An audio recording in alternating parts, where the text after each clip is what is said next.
Hello বন্ধুরা, কেমন আছেন? আশা করি ভালোই আছেন। আমিও ভালো আছি। আমি চলে এসেছি একটা ভিন্ন স্বাদের রেসিপি নিয়ে।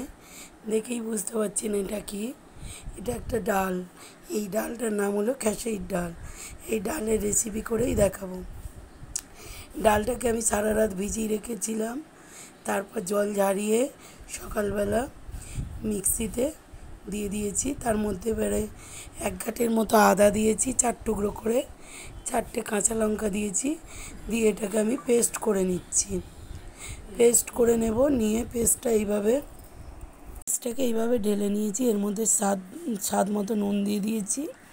দিয়ে এবার খুব ভালো করে ফেটাতে হবে। ডালটাকে একটা বড় জায়গায় নিতে হবে,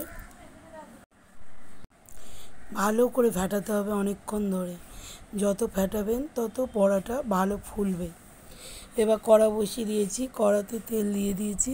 খুব বেশি তেল দেব না, মিডিয়াম তেল দিয়ে অল্প অল্প করে ছোট ছোট করে বড়াগুলো ভেজে নেব। যে যেরম শেপে করতে পারে। আমি এরম ছোট ছোট করে শেপ দিয়ে বড়াগুলো ভেজে নিচ্ছি। এরম হাতে করে যেরকম তালের বড়া করে বা অন্য কোনো বড়াগুলো করে, সেইভাবেই আমি ছোট ছোট করে শেপ দিয়ে গোল গোলভাবে করে নিচ্ছি। ব্যাটারটা খুব ঘন হবে না, খুব পাতলাও হবে না, খুব মোটা, মিডিয়াম থাকলে এইভাবে হাতে উঠে আসবে। এক এক করে আমি বড়াগুলো দিয়ে লাল লাল করে ভেজে নেব। খেতে কিন্তু ভাজাটাও খুব সুন্দর লাগে, আর ভেজে নিয়ে তরকারি করলে আরও সুন্দর লাগে। দিয়ে দিয়েছি। এবার আস্তে করে খুন্তি দিয়ে এইভাবে উল্টে উল্টে দিতে হবে, না হলে ভেঙে যাবে। এইভাবে উল্টে দিলে আর পরে আর ভাঙবে না। আমি একটা একটা করে সব উল্টে দিচ্ছি, দেখুন। আর একটা পিঠ লাল হয়ে গেলে আর একটা পিঠ উল্টে দিতে হবে। এইভাবে আমি সবগুলো উল্টে দেব।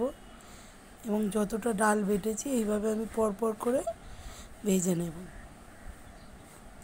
নিয়ে আমি এক এক করে সব ভেজে নিয়েছি। দেখুন আমি থালার মধ্যে রেখেছি। এইভাবেই সবগুলো ভেজে নিয়েছি।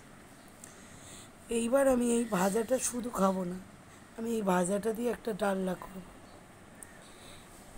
আমি ডালনা করার জন্য আমি এখানে কী নিচ্ছি দেখে নিন। কড়াতে যে তেলটা ছিল সেই তেলের মধ্যে একটু ফোড়ন দিচ্ছি, গোটা জিরে আর 2টো তেজপাতা দিয়ে, তার মধ্যে একটু কালো জিরেও দিয়ে দিয়েছি। দিয়ে আমি ভালো করে আলুগুলোকে লাল লাল করে ভেজে নিয়েছি। নেওয়ার পরে অল্প একটু আদা গ্রেট করেছিলাম দিয়েছি, কেন বড়ার মধ্যে আদা দেওয়া আছে। আদা গ্রেট করা 1 চামচের মধ্যে আদা গ্রেট করে দিয়েছি। স্বাদ মতো নুন দিয়েছি। দিয়ে তারপরে আমি দিয়ে দেব টমেটোগুলো আমি দানা ছাড়িয়ে ছোট ছোট করে কেটে নিয়েছিলাম। দিয়ে এবার আমি সবগুলো একসঙ্গে একটু ভেজে নিয়েছি। ভেজে নেওয়ার পরে আমি এক এক করে মশলা দেব। আমি জিরে গুঁড়ো দিলাম, হলুদ গুঁড়ো দিলাম, তারপর লঙ্কা গুঁড়ো, তারপর ধনে গুঁড়ো, সব আমি 1 চামচ করে দিয়েছি। ঝালটা যে যা স্বাদ অনুযায়ী দিতে পারেন। নিরামিষ তরকারি বেশি ঝাল ভালো লাগে না। এবার সব মশলাগুলোকে আমি একসঙ্গে খুব সুন্দর করে কষে নেব। বেশ খানিকক্ষণ কষে নেব। নিলে এবার কষা হয়ে এসছে। এর মধ্যে এবার দিয়ে দেব যে ডালটা পেস্ট করেছিলাম যে জায়গায়, ওর মধ্যে একটু জল দিয়ে রেখেছিলাম, সেই জলটা দিয়ে দিলাম। কষার সময় দিয়ে দিলে কোনো গন্ধও বেরোবে না। দিয়ে দিলাম।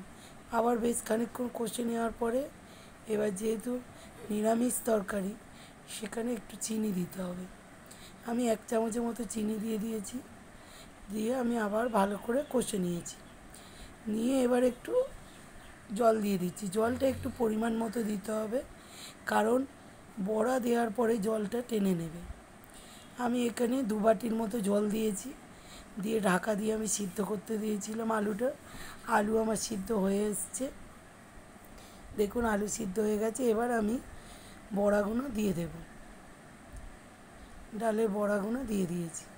দিয়ে আমি অনেকক্ষণ ধরে, মানে বেশ খানিকক্ষণ টকবক করে ফুটবে, সেই পর্যায়ে আমি রেখে দেব। এবার এর উপরে ফুট ধরেছে, আমি গরম মশলা দিয়ে দেব। 1 চামচ গরম মশলা দিয়ে দিলাম। ঘিটা দিতে পারেন, নাও দিতে পারেন। আমি ঘিটা দিলাম না, কারণ আমার ছেলেদের ঘি খাওয়া বারণ আছে। বড় ছেলে ঘি খেতে বারণ করেছে, তাই দিলাম না।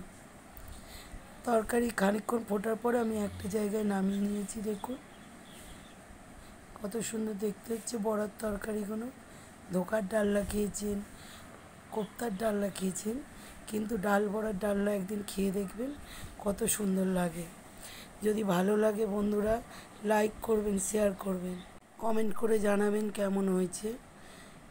আর এই পর্যন্ত আসি বন্ধুরা, টাটা।